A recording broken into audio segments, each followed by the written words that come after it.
Child artist గా బాలరామాయణం సినిమాలో నటించి సభాష్ అనిపించుకున్నారు. దానికి ముందు బ్రహ్మర్షి విశ్వామిత్ర సినిమాలో నటించాడు. 2001లో వచ్చిన నిన్ను చూడాలని సినిమాతో హీరోగా మారాడు. సినిమా ఆశించిన స్థాయిలో విజయం సాధించలేకపోయింది. అదే ఏడాది వచ్చిన స్టూడెంట్ నెంబర్ 1 సినిమాతో మంచి విజయాన్ని అందుకున్నాడు. రాజమౌళి దర్శకత్వం వహించిన ఈ సినిమా ఎన్టీఆర్ కు మంచి హిట్ ఇచ్చింది. అదే ఏడాది సుబ్బు అనే సినిమా చేశాడు.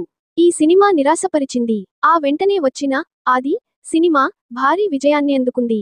ఇలా ఒకే ఏడాదిలో 4 సినిమాలు చేసి 2 భారీ విజయాలను అందుకున్నాడు ఎన్టీఆర్. ఇక ఎన్టీఆర్ డాన్స్ కు, యాక్టింగ్ కు, డైలాగ్ డెలివరీకి ఫిదా కాని ప్రేక్షకులు ఉండరు. ఇటీవలే ఆర్ఆర్ఆర్ సినిమాతో సంచలన విజయం అందుకున్నాడు.